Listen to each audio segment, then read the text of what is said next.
Welcome to another episode of the Higher Alignment Podcast, everyone. I am so excited because I have a really special guest today here, Laura Larios. Laura, thank you so much for joining me. It's been a long time coming, I feel like, on my end anyways. It's so great to be here. Thank you. Yes, definitely. And so I wanted to first start off with maybe you could just let our audience know how you got into this line of work and kind of what was your story with leading up to being in the space that you're in now. Yeah, it's been quite a journey. So originally, it kind of starts when I decided I wanted to study psychology in college. I had this strong desire to really understand myself more. I had a lot of my own sort of, just personal struggles with overwhelm, anxiety, second guessing myself, imposter syndrome. That I thought, okay, maybe if I go in this direction, I can begin to understand why. And not only that, like maybe then begin to also help others who maybe are experiencing some of the same things that I am, because I knew I wasn't alone in this. And so I took the path of, studying to be a counselor, a therapist, and was really understanding more about how the brain works and how, our thoughts are formed. And then how do we begin to change those thoughts? Because for me, it was showing up a lot in my thoughts. Some physical symptoms like digestive issues as well that I had for many, many years, and chronic, I also had chronic like bronchitis. I would get it a lot. Like I would get a cold and it would go right to bronchitis. So there were some physical symptoms, but on a day-to-day basis, it was more in my mind. It was like a lot of repetitive type thoughts, and I would journal and I would try to reframe the thoughts and they would still come back. So I thought, okay, maybe this is the path I need to take in order to really shift this. And then again, really help others to shift this as well and live to their full potential.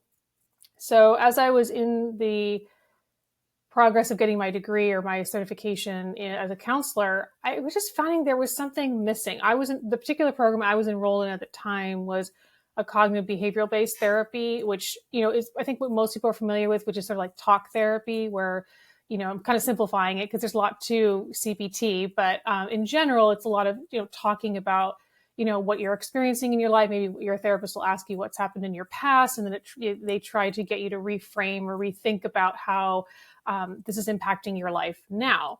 And while there was some things about it that were helpful for me personally, because again, I kind of got into this initially just for myself to some degree, and then also, of course, wanted to help others.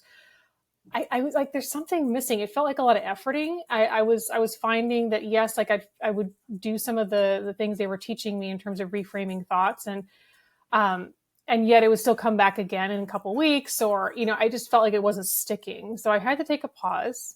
I said, I need to see if there's anything else that could explain what's going on here and how to really get to the root of shifting my thoughts and some of my behaviors as well. So I took a pause in that program and just got curious and decided to really just see if there was anything else out there. And that's when I found, through my just kind of exploring and looking and curiosity, I found Stephen Porges' work with the nervous system. It's the polyvagal theory. He came out with this theory in 1994. So I discovered it many years later. However, this is still, even today, if you talk about a theory from 1994, it's very new. It's still very kind of cutting edge. But when I found it, like everything started to make sense and fall into place. And I can share more about the science later, but just in terms of like when I really started to work at the nervous system level, rather than just working with my cognitive kind of thoughts and mind, I started to see instant shifts. Like within a few weeks, even, I started to notice that some of the thoughts, the repetitive thoughts I was having, was not as often. And then the more I did it, meaning I worked with someone who at this level with the nervous system, the more I started to see really big changes in my digestive health, my ability to focus, my overwhelm decreasing, like more confidence. Like it was just incredible. And I was like, this is it. Like I need to go into this. I need to go this direction. So that's when I kind of went full in. I decided I was going to study this. I was going to continue to do the work on myself, and have been on this, seeing clients one-to-one for over 6 years. But like I said, I've been in this field though for over 10 years. So it's been a while. And then while I was also studying and learning and growing myself, I was working in the high-end hospitality industry, which is a very high pressure uh, industry. So there was also a lot that I was, getting to apply working in a high, fast paced environment with this nervous system work and how it was shifting how I showed up as a leader, how I was performing because I was in management, how it affected sales. So that's when I even started to connect, like, oh, this isn't just like my personal health. Like, this is also like connecting to business. This is connecting to our sales. Like, there were a lot of things. So, yeah, that's just a little bit about my journey. Yeah, and I'm so glad you brought that up because I'm in the executive coaching space, and of course we know that this work, I think when we get to it, we assume it's going to affect us personally, but it does have such a profound effect on our professional lives too. And this notion that I've been, encountering a lot with my clients, and I thought the same for myself when I was going through my burnout, is just that the it's almost backwards for us to think that if we take care of ourselves, we're taking care of everybody else. But Mm-hmm. that is the path, because the other path of fixing the external before we fix the interior is the fast track to burnout, right? And Yes. so just having that realization and then understanding that this is honestly pouring into things changed for me when I started to really work with my nervous system as well, similar to you. And actually, maybe if you could just in simple terms just kind of download onto people what exactly nervous system work is, because I think everyone hears the term, it's becoming a little bit more popular these days, which is great, but the reality is the nervous system is extremely complex. But I always tell people, like, you don't need to know all of it, you just need to know the basics of how it's affecting your everyday life. So if maybe you could just in your terms express how that translates to people everyday life. Yeah, absolutely. I'm very excited to see that more people are using the terminology nervous system, or just even hearing it. I think it's amazing because a few years back that was not the case.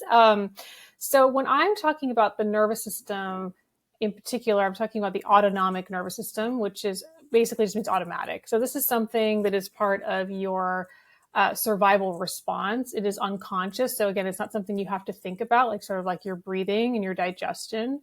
It's a really remarkable system in terms of its ability to, its whole job is to keep you safe. So a lot of people know fight or flight. So fight or flight is a part of your ANS, your autonomic nervous system.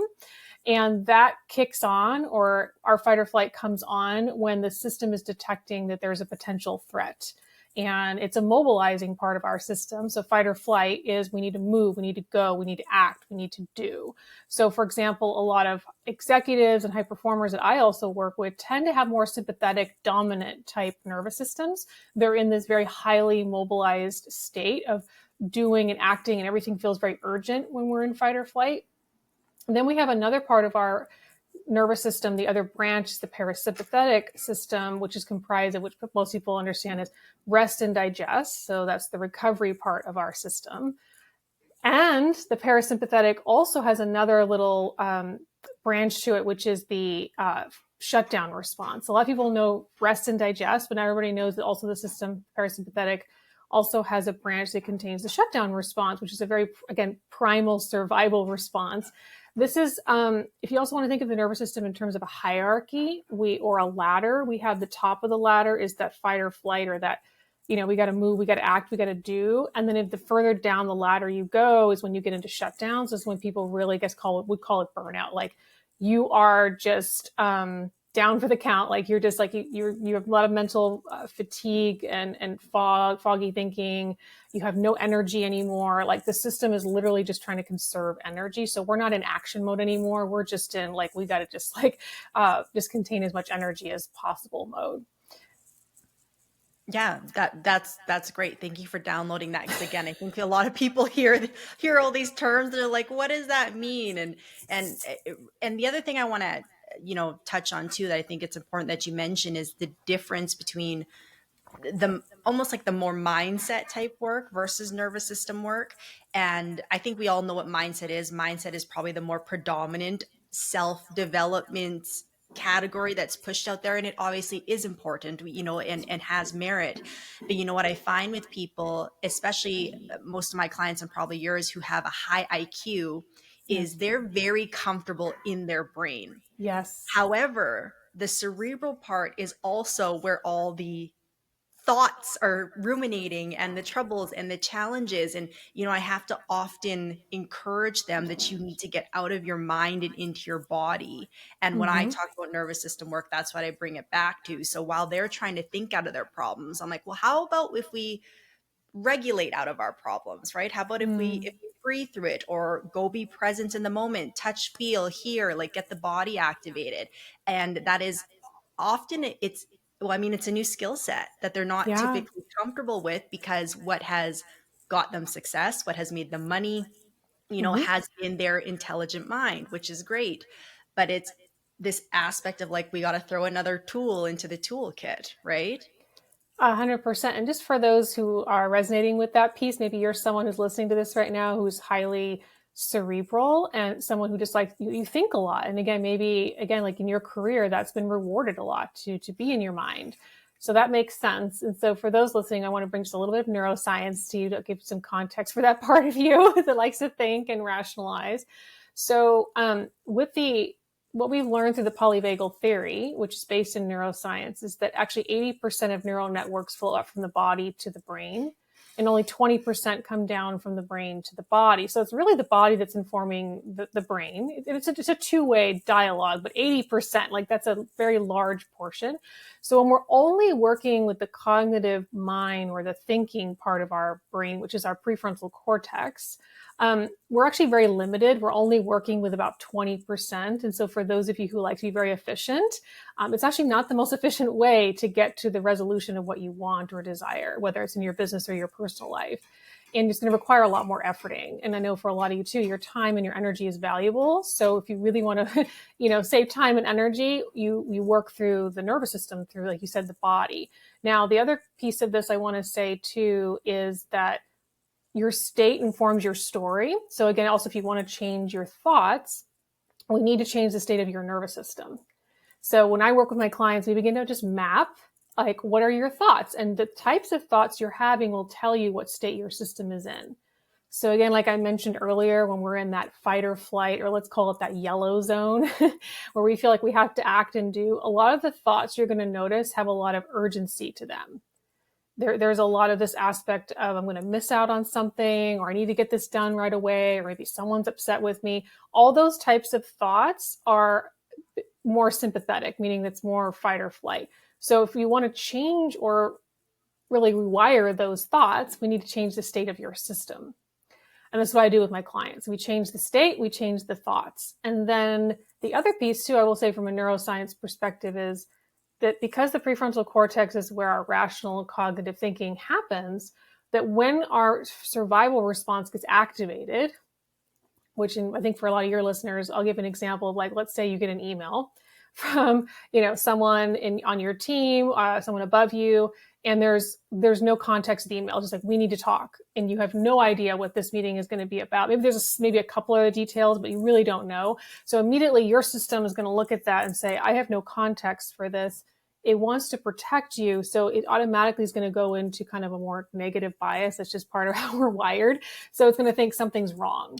And then we're going to go into this type of thinking, they're upset with me, I'm getting fired. Particularly, I think right now there's just a lot of just stress and anxiety around the economy and jobs. So, your system's just going to go there as a way to protect you. But again, it's the state that's informing the story here. And then the last piece I'll say about this is also just so what happens when your survival state gets activated, you actually lose blood flow in the prefrontal cortex part of your brain as well. So you're not even able to really access the parts of you that they're going to drive the success that you desire. Because our prefrontal cortex, I might tell my clients, is your money maker. So if that's not fully functioning, then you're not going to be as successful as you want to be. Yeah, I have that conversation with a lot of my clients often, because like by the time they come to me, they're not being like, I want to be more productive. They're like, I'm toast. Like I'm Yeah. fried. I need help. But as we go through the journey of that, of changing up the state, they realize how much of their resources were being tied up just in stress. And so Yeah. once we undo that, you're exactly right. It opens up all these different faculties, these intelligent technologies that already exist within us to Yes. start actually firing and wiring on the level that is possible. But because they've, had a certain amount of success or external validation as to the job that they're already performing or the level that they're already performing at, they don't really think about that there's another level. They're not even looking for another level. But then as they start to do this work and regulate, they're like, wow, there is another level. And it actually is way more sustainable than the last one was.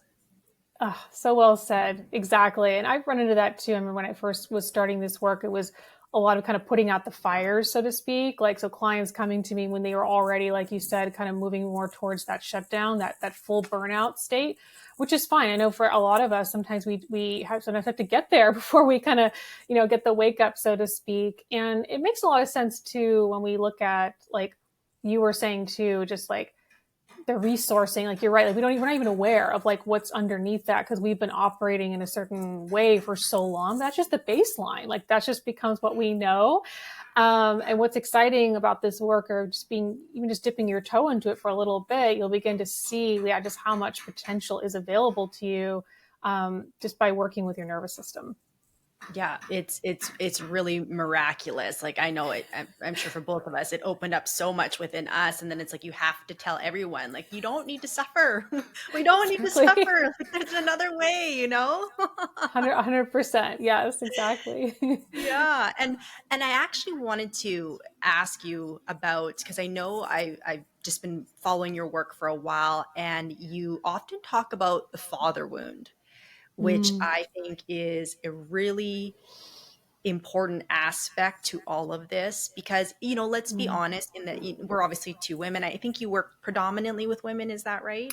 Yeah, predominantly, yes. Okay, gotcha. And so I think, I don't know, my experience, maybe yours, in being a woman in the business world, this idea of balancing the feminine and the masculine, or at Mm, least finding the harmony between the two, is really important in not burning out, right? I know yeah. in my previous career, I was so heavy in my masculine and I, again, was producing at a high level.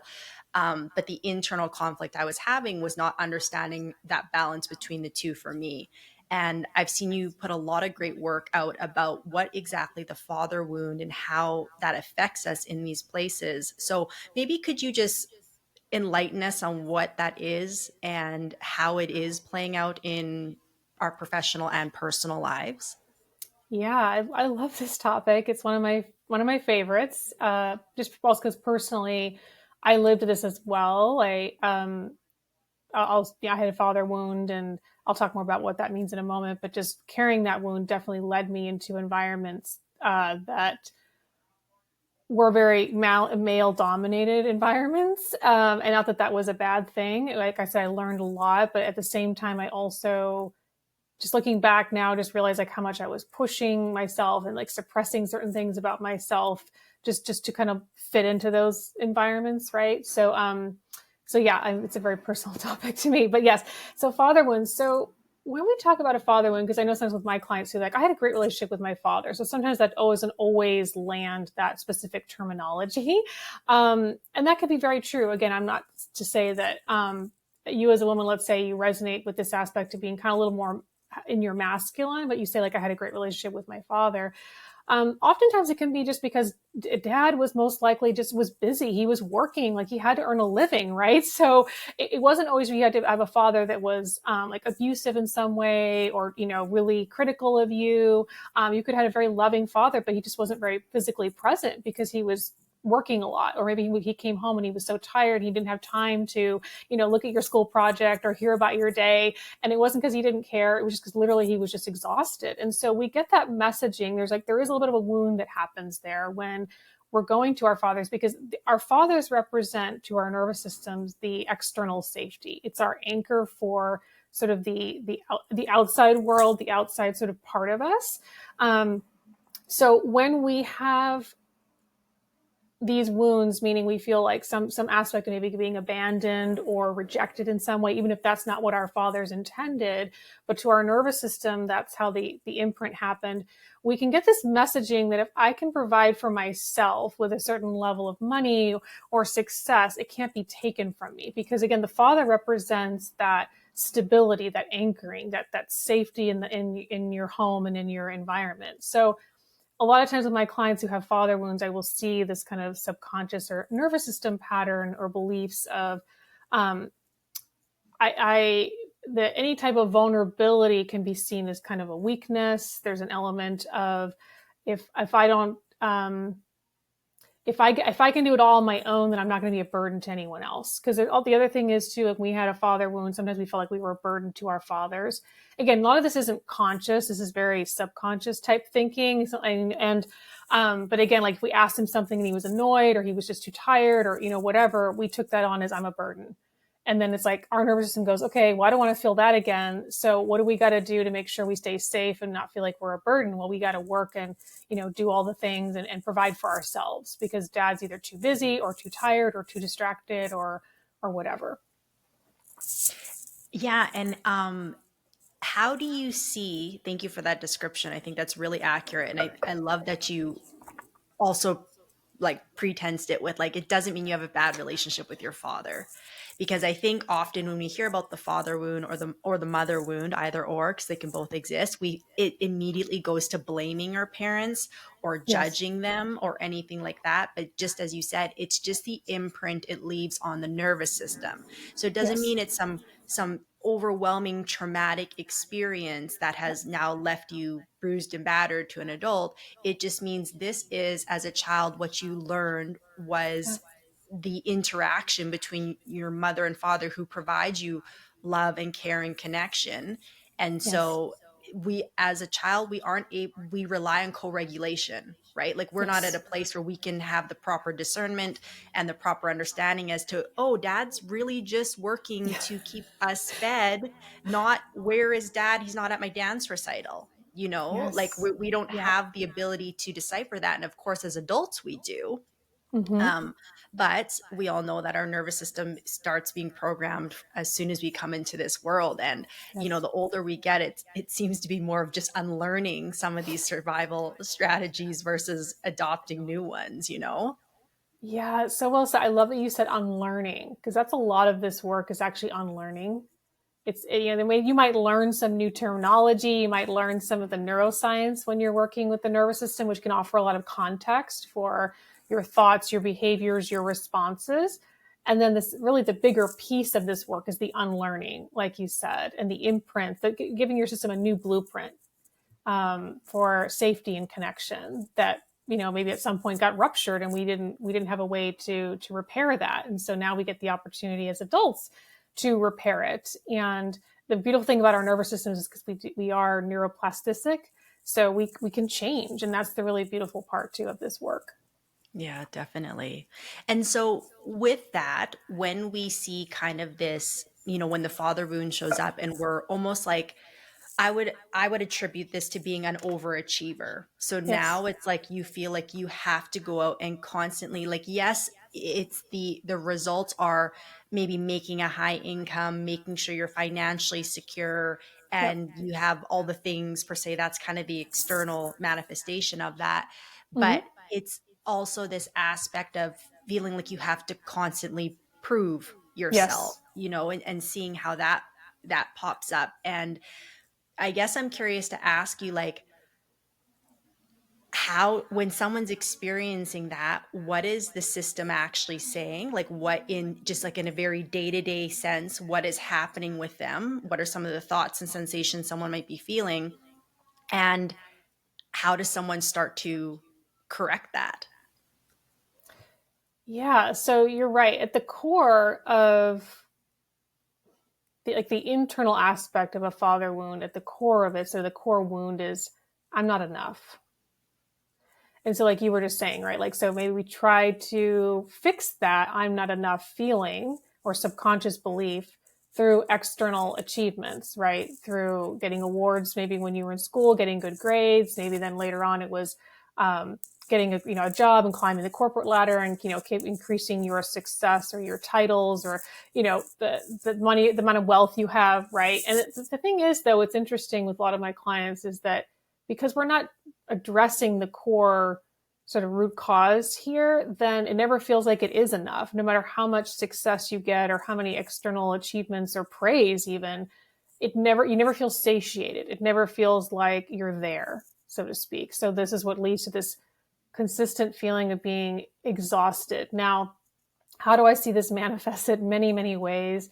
Um, I would say predominantly I see a lot of mental fatigue. So we talk about exhaustion, right? But there's different types of rest. There's different types of exhaustion. There's physical, mental, emotional, and even spiritual.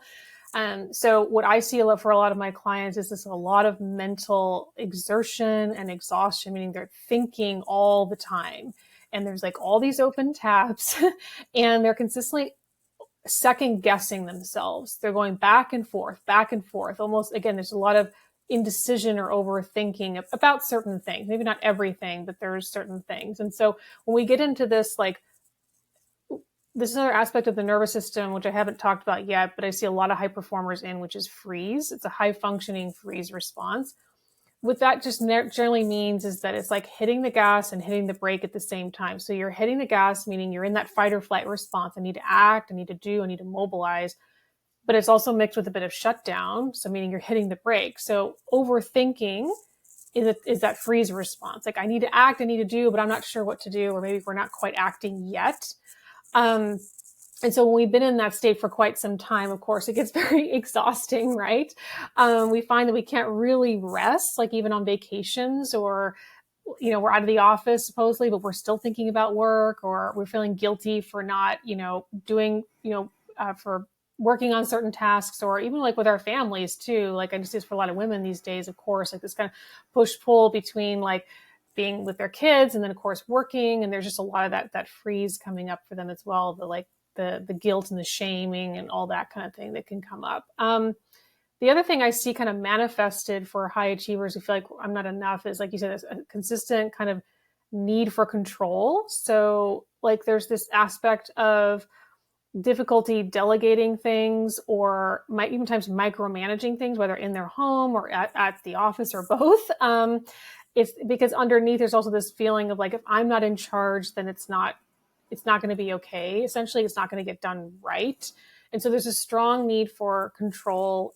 There's also an aspect of an over reliance, like on logic, which we talked about earlier. We really focus a lot more on our thoughts, and so decisions are made exclusively from this like logic based place and rational thinking. There's an aspect of difficulty asking for help. So really, again, trying to assert this aspect of independence, and I can handle all these challenges on my own. So for a lot of my clients, especially my female clients, I see this where they'll be in a meeting with their team, and the meeting, like they look very composed in the meeting, very calm, very together. They're extremely professional, but then as soon as the meeting's over, they go to the restroom and they cry, but they don't want anyone to see they're crying, and then they come back out and they just kind of get on with the day. And it's like it's all that element of, well, first of all, the system trying to release some of that stress that's been pent up. So the tears is one way that we sometimes, as women, for example, will release some of that stress. But the other piece of her hiding is like, I can't show my vulnerability. I can't show that I'm overwhelmed right now. And I just need 5 minutes, dry my tears, and come back out and make it look like I'm good, right? The other piece I sometimes see with this, and I'll talk about what we can do about it, is some physical symptoms as well, where we start to see, digestive issues. We can see, like, you feel cold a lot of the time. So you're like always like needing a jacket, or you just like, you just feel cold. Hands and feet are cold is a very common one.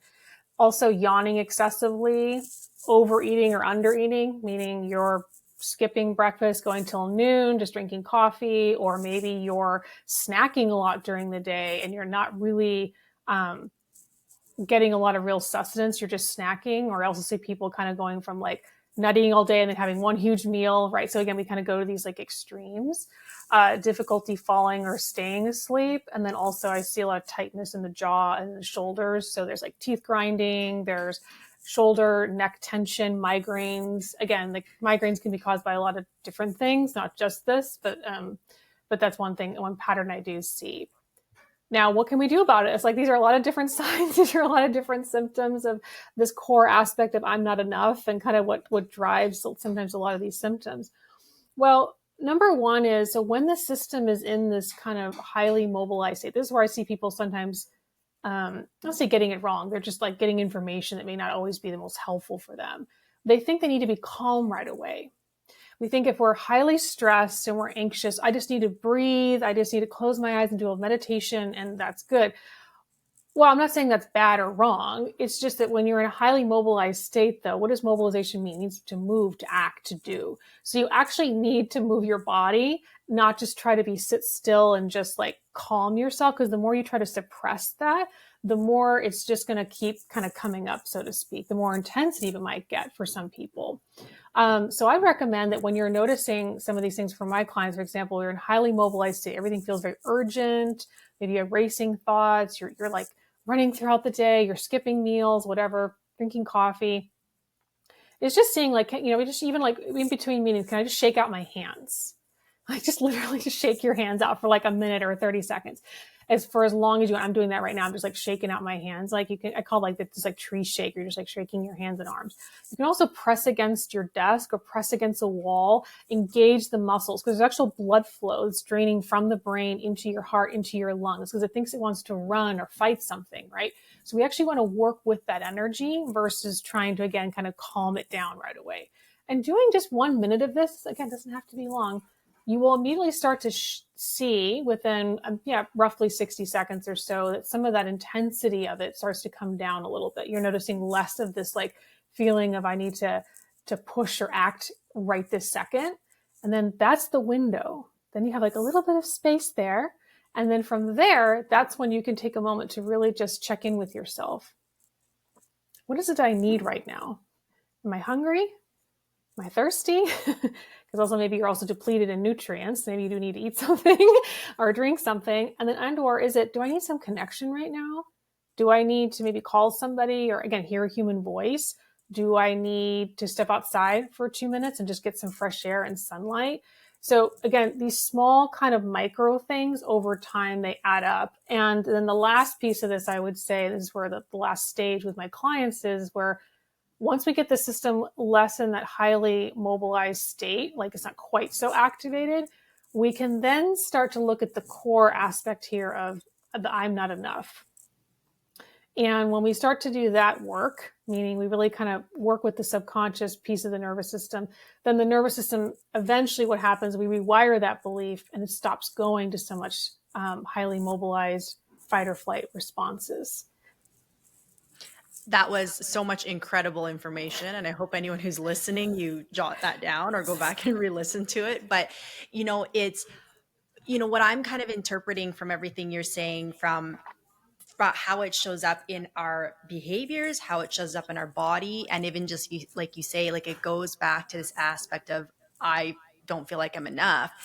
It's also this indicator of you not feeling safe, right? Yes. And if we go to back to again the father wound, and as you talk about, they're kind of the sense of our safety and our security, and so if we have that early data collection in our nervous system from a young age that there's something that doesn't feel safe about this, even if we may be, but the fact that our father is not around as much as maybe we would have wanted him to be, there's this initial sense of not being safe, and so we go into these patterns and these behaviors to try and make ourselves feel safe, right? Yes. Yes. But then it's this aspect of trying to find our safety in everything outside of us versus Mm-hmm. actually feeling it within, right? And even with Yes. what you said with just the body itself, like if you don't feel like you, even just with the exercises you describe with the shaking things out or pressing, it's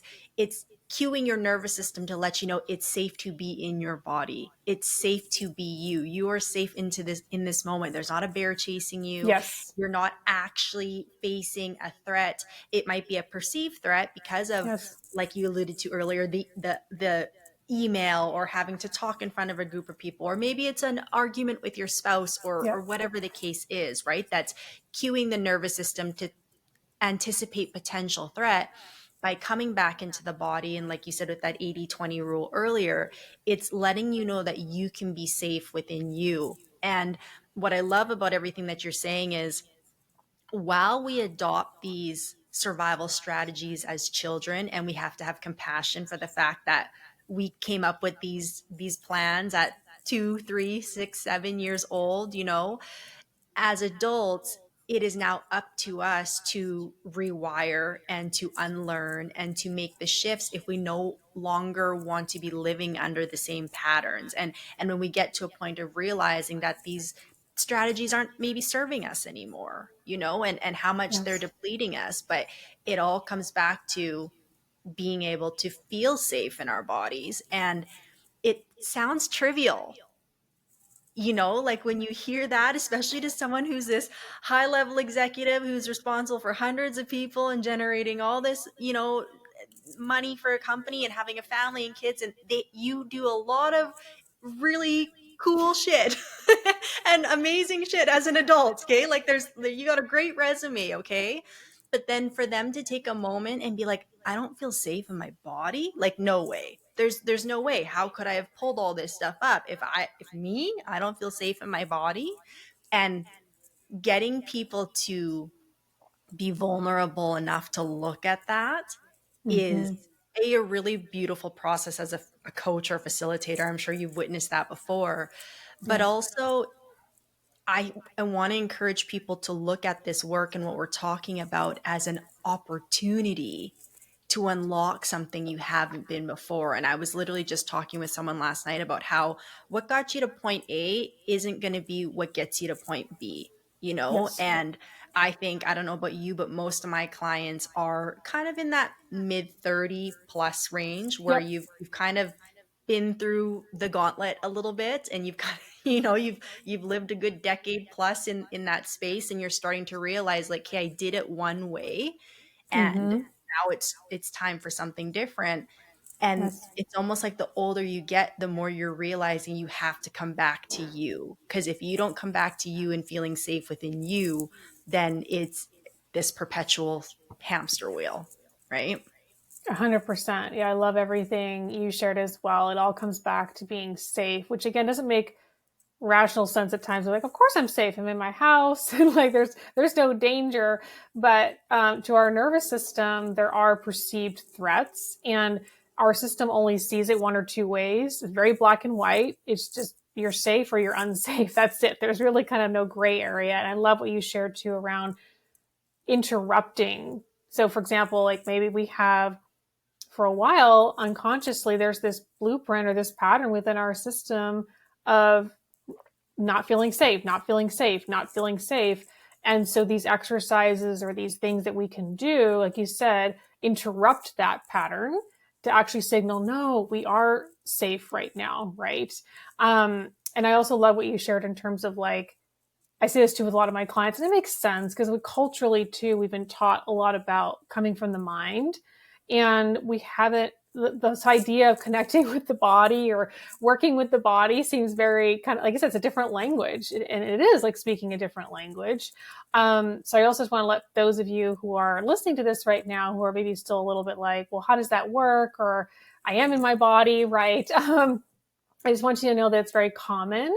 And it's actually also a way for a lot of people when we're in this, like,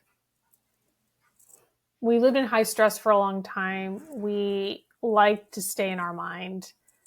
So maybe even again, you're listening to podcasts while you're like working on something right now. That's okay. Again, there's no criticism here, but like that's a way your system again is in that survival kind of response. It's trying to keep you busy. It's trying to keep you in motion all the time because as long as you're moving, I'm safe. That's the where the system feels. So rest and not doing don't feel safe. So for a lot of my achievers too, I always tell them like, hey, it's okay. Like this is what your system has known for a long time. And now it needs to unlearn. Like, I know you want to rest. I know you want to be able to like really enjoy the present moment with your kids when you're on vacation or on the weekends, right? Like you want to really be able to enjoy the success that you've created for yourself. And the only way to do that like you were saying, is like interrupt some of these patterns, signal to the system that there's safety, and actually feel it in your body. So again, it's not just a cognitive concept, it's something you actually feel. Yeah, and it's with everything you just said, it's really crazy. Even just as we're talking, we have our own conditioning, but like it's all conditioning. Like, and Yes. in this idea of like, again, well, if I slow down, I'm gonna lose my competitive edge. I'm gonna fall Mm-hmm. behind. Everyone wants my position, and I gotta make sure I keep it. And all these scarcity Mm-hmm. mentality thoughts, Yes.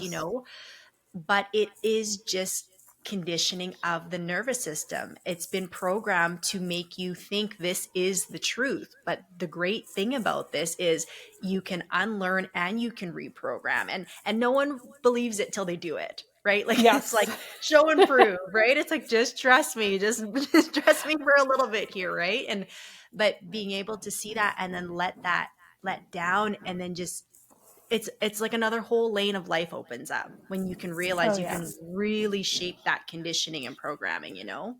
100%. The amount of freedom, because I also think a lot of people really what they're seeking deep down is freedom. It's not really about the money. It's not really about all the success. You want freedom on all levels, emotional freedom, mental freedom, physical freedom. And that's what this work gives you. It gives you Yeah. all of that physical, mental, emotional. And I've seen it happen spiritually for my clients as well. And it's such amazing work. Like you said, it's kind of almost hard to believe until you do experience it because it's very highly experiential work. And so, yeah, it's like I said, it's just incredible. Yeah, absolutely. I'm curious, do you see the father wound show up differently between males or females? Like, do you see it show Mm, up any different between the two, or is it, or does it kind of show itself the same way? And I guess the reason I ask is for men, I think there's a little bit more understanding that the masculine energy is outwardly and more mm-hmm. it's I guess the that nature of safety, survival, protect, provide is more innate for them. Yes. So Yeah. it's like, okay, well, no, this is just kind of my nature.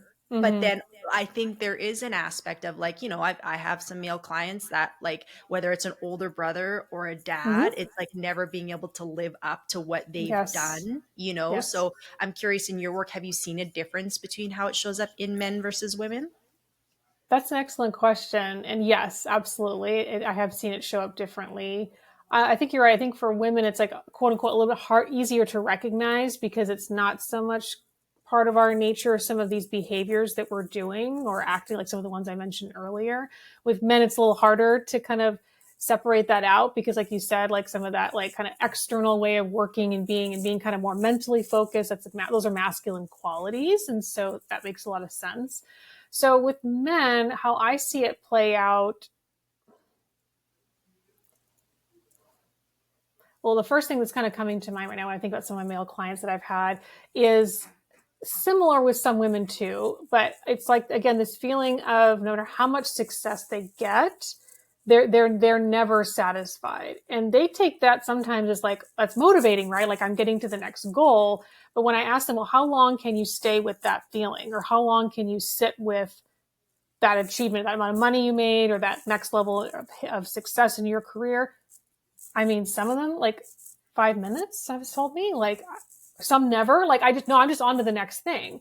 Like I've never taken a moment to just soak. What are you talking about? Like I'm already just moved on. So that's a key thing. I sometimes feel like with women, sometimes they can sit with it. Like they'll kind of like acknowledge a little bit more. Even the high achieving women, I feel like sometimes they'll acknowledge their achievements. With men, like I don't see it very much. It's like they're already moved on. Like it's next, next, next, next. And so that's a little bit of a subtle difference that I've seen with men. Also with men, I see, and again, this is not like, because again, they're conditioned differently than women and they are built differently than women in, in some respects, right? So I sometimes see with some men, there's an element of, there it is. Yeah. The over reliance on exercising and things like that too. And I see this with women as well, but like for some of my high achieving like male clients with the father wounds, like they're in the gym a lot. They're just consistently working out. Now, I'm not thinking against working out. I think it's great. You need to move your body, but it's almost like coming again from this place of like, I need to get to the next level in my like body. And like, there's this achieving aspect of that and pushing beyond what your body maybe even telling you it can do. So I see injuries happen, of course. And then there's also, sometimes using alcohol as a way to also come down in the evenings. So sometimes women, not all women, but sometimes women will talk to their partners, or they might like have a friend, or they might like speak to one person that they're close to about their day as a way to kind of decompress. Men don't necessarily get that conditioning. And when they have a father wound even more, there's like this aspect of don't be vulnerable. And so they don't speak about it to anyone, literally anyone. And they just come home and maybe they have a glass of wine, or they're doing something else as a way to kind of come down, but it's not really giving their system that connection or that ability to really rest. Yeah, and I love that you pointed that out because it's this aspect of, I think, these men who are continuously striving and growing, that's looked at like the ideal. Like, look at what he's Yes. doing. He's just going and going and going and going. And it's like, I think we can obviously commend someone who's Yeah. continuously ambitious, right? Yes. But I think the key question is does he actually feel safe within himself, and like this is Yes. coming from an internal, like, yes, I'm excited for more, this is coming from an inspiration Mm, place, right? mm-hmm. Or is this continuous go go go coming from I'm not enough, which is the Yes. father wound, as you alluded to, right? And so Yes. then it gets like, okay, so if two men are both on this trajectory of go go go, and obviously this can apply to women too, but then it Yes. gets to a point of like, well, who feels better in the process? Is there, does he feel free in the process? Like, do you Yes. feel free going after this? Because that, yes, okay, then let's stay there. If you feel like you're not enough and you're just trying to survive and you're miserable and you're burnt out and you're all your relationships are suffering and you feel like the only thing you can do is go to the gym to try and find safety in your body, but you actually don't feel Yeah. safety in your body, that's why you're perpetually in the gym even though you are in shape, like it's just Yeah. never, it's never ending, right? So I think the Yes. important thing to ask is, if you are a high achieving male, again, or female, what you have to go back to is the internal state. And Yeah. also, when you were talking, the other thing it made me think of is how heavily I found with myself, and I think men in general, they, it's the logical part, but it seems like they need more external metrics like Yes. KPIs and things to Yes. really, Yeah. Yeah. am I doing a good job? Are the numbers there? Mm. Is there something physical proving to me that I'm doing a good job? Where I find with Yes. women, Yeah. when they're in balance, or probably just a little bit overall, we can tap into, but I do feel better. The edge is gone. Mm. I can let my shoulders down. And I find to women that can be a good indicator, where men, let's be honest, like you said, conditioning society, aren't as in tune with their emotions and their EQ might not be as much there. Using that internal metric is difficult for them, or doesn't even feel like it's a real metric, you know?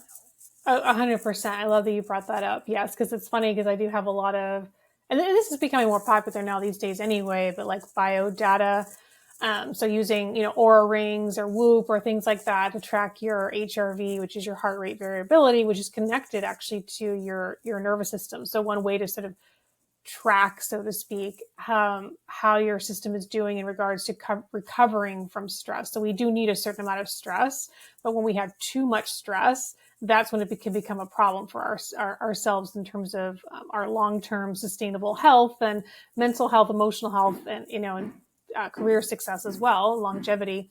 But I know for a lot of my male clients, they love being able to like have, I mean, women too, of course, because women are using them too. But like you said, have that external data points to like show like how I'm doing. Is it getting better in terms of like HRV and things like that? Yeah. And I always bring it back to, well, like, yeah, these tools are there for us to use. How much of that though is putting the power outside of you then? Because now you're 100%. relying on your Apple Watch or whatever Mm-hmm. the case is to tell you that, yeah, you're balanced today. Like you're in homeostasis. You're all whatever. And but you're like only believing it because it's telling you. So then at what point are you still not feeling safe in your body because Yes. you don't actually know what safety feels like? You're relying on the watch to tell you that you're safe. 100%. And I love that you said that too, because oftentimes with some of my clients, I do use biodata with some of my clients, just a way to kind of track and quantify some things for them. Also, because it helps in terms of my research as well to be able to show some data points to this work. And at the same time, depending on where the client is and in terms of their nervous system and some of these core wounds, I oftentimes will actually stretch them and say, we're not going to use any of this tracking for a couple of weeks. Like I don't want you looking at your Aura or your Apple Watch or anything. And sometimes it's a little bit of like, wait, what? Like, and it's like, we're just doing it for a couple of weeks. Like, it's just a little bit of a stretch and a challenge here. I want you to see if you can notice. And I give them specific things to, to check in with instead.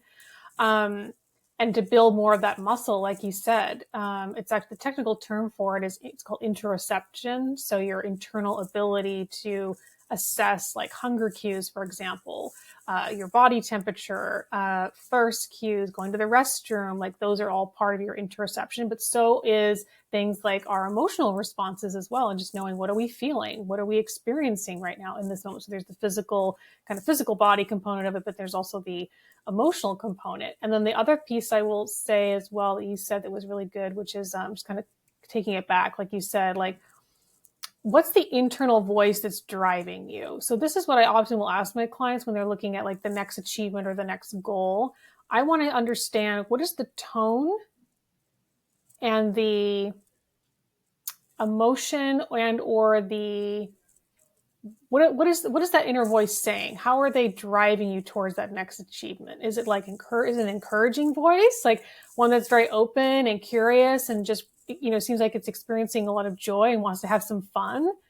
Or is this like a drill sergeant voice you're hearing that we need to get on to the next thing? We got to hurry it up. And the voice is a little more sounds a little more harsh, a little more critical. And that's how we kind of know too whether we're in a survival or in more of that, more regulated part of our nervous system based on the tone and the emotionality and the way that that inner voice sounds. And the more you work with someone who specializes in this work, you will start to be able to differentiate between how these parts of you sound. Yeah, it's so true. Like that's one thing I always ask my clients, like when they're going through this, I have a list of questions and it's like, hey, what's that voice like in your head?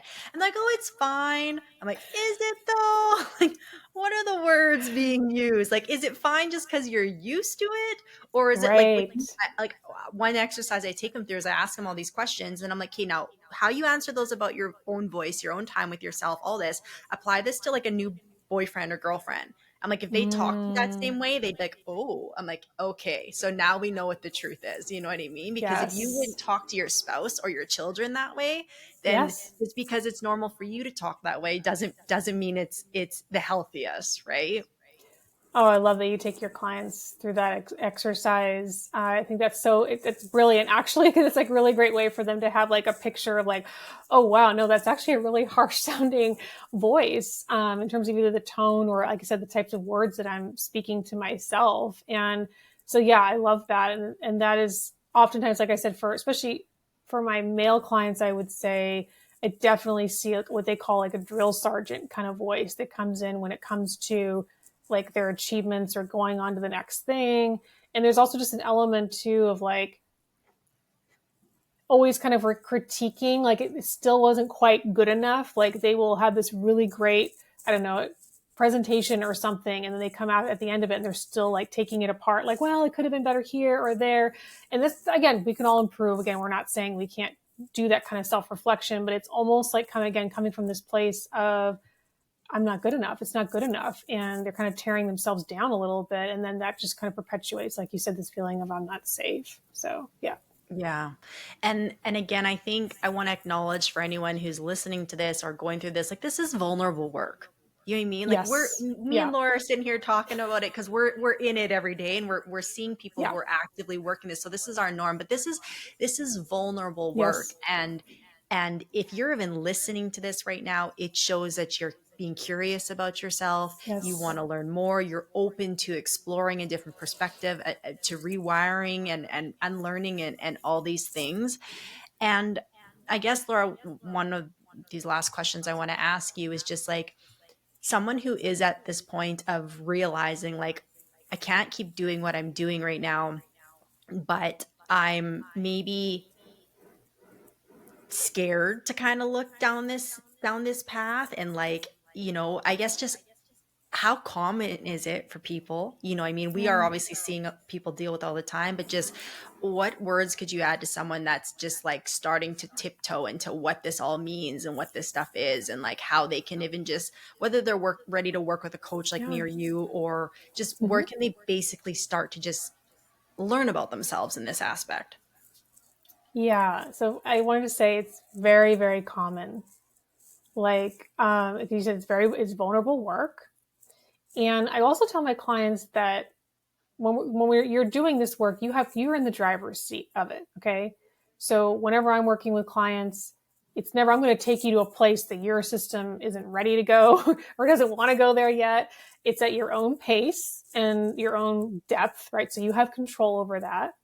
And then the other piece of this is I'll just bring a little bit of data too, that over 79%, this came out from the APA about a year ago, 79% of people and are in a survival state. So this is extremely common right now for people to be living in this, like we talked about today, kind of this fight or flight, or maybe even this shutdown response, right? So you're not alone.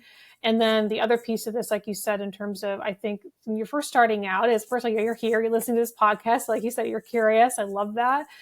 So context can be really helpful. So when you're first starting out on this journey, maybe that's just looking like listening to a few podcasts and kind of just getting a little bit of context for, do I resonate with what these people are talking about in terms of the nervous system? If you're someone who really enjoys the science, really kind of get into some more of the science of this, and really kind of, you can start taking it from that more mental lens in the beginning, just as a way to kind of dipping your toe in and getting to understand a little bit more of like the neuroscience perspective on this and how it could impact you, right? And then for those of you that are really like, I feel like I'm really ready for this. Like I know it's going to be vulnerable, but at the same time, I don't want to keep, like you said, being on the hamster wheel. I've tried so many different things, and I feel like I kind of always end up in the same place. And I don't really want to feel like this anymore. I want to experience more freedom and presence in my life. Then I would say kind of the next piece of this is, yeah, just reaching out and looking into different people that do this work and speaking with them, maybe listening to some of their podcast episodes, getting a feel for them and their nervous system. And yeah, and begin that journey, because like I said, it's going to be so rewarding when you do. Like you're not going to regret it. Like all my clients are just always just so thankful and beyond just, what's the word, like I want to look for, just excited now. Like they live with so much more just freedom and joy. Yes, there's hard times still, but the beautiful thing is that when they go through the hard times, though, they feel very anchored. They don't feel like they're constantly spinning or, kind of just out of control. Like they really feel just very kind of anchored and stabilized, even when there's a storm going on around them. And that is something that we can't buy. It's a feeling that you get when you work with your nervous system. And so, yeah, that's what I would say about that. It is vulnerable work, but it's so rewarding. I always say that, like, as uncomfortable as burnout is, it's an opportunity. Like, Mm-hmm. because what's coming to the surface, like inside your Yeah. nervous system, your subconscious, whatever, is screaming, we need to do things different. And it's Yes. yelling at you with all this discomfort. But if you double down and you choose to invest in yourself in whatever capacity, it literally unlocks a whole new chapter of life for you that Yes. can look completely different than it did in the past. And you might not believe it as we're sitting here telling you, but in all the work I've done and all the work Laura's done, like we will bet a lot on this. Like we know, like we know, like we know, and we're living proof of it, both of us, right? So, um, 100%. yeah, it's really incredible. So, before we finish up here, I just wanted to ask, and maybe we do a part two. Is there a mother wound that you find shows up in the Yes. corporate world as well too?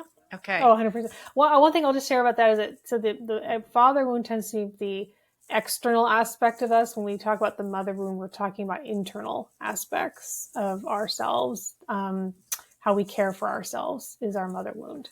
Gotcha. Well, that was an unintentional cliffhanger, but I'm going to say that maybe me and Laura are going to have to do a part two of this and talk about the mother wound because this was so great. So, Would love okay, that. well, before we leave, Laura, please let my audience know how they can find you, any work that you're doing that you want to share. Yeah, thank you. So you can find me on LinkedIn, which is Laura Larios. Also, my Instagram, Laura Larios. My website's currently under construction at the moment, but those are the two places you can find me. And then in terms of, there's a couple offerings I have at the moment. One is, yeah, you can reach out about private one-to-one support if that's something that you're really feeling called to and want to learn more about. I work in 3 and 6 month containers if you're looking for that. And then I also have a program I'm going to be launching in the next few weeks. If you're listening to this in the next few weeks, it's a 30-day calm for your holiday time, because I know the holidays bring up a lot for people. So it's a 30-day experience where I give you really practical tools. It's a nice way to kind of dip your toe into this work and kind of see like how does it feel, and have an actual like blueprint and has some exercises, kind of done for you things. If you're already overwhelmed, that's going to be a nice thing. And then lastly, for those of you who are like, I want to learn not only about this work, or maybe for myself and like my own nervous system and regulating myself, but also maybe for my team, or maybe I want to start coaching people around like helping them with their nervous systems. My business partner and I have a program. It's a nervous system certification program, which is accredited by ICF. So you get 20 ICF credits if you take the certification. That's going to be our next cohort. Will be starting in the spring of 2025. So March 2025 is when we'll be having our next cohort of students. If you're interested in that, you can also find all that information in my social media channels. Awesome. And I'll put it in the show notes, all the links of everything you just mentioned so people can find you. Well, thank you, Laura. This was an incredible conversation. I've got a lot from it, so I'm sure our audience will. And I'm just really grateful for your time and energy. And yeah, hopefully we can do a part two. Would love that. Thank you for having me.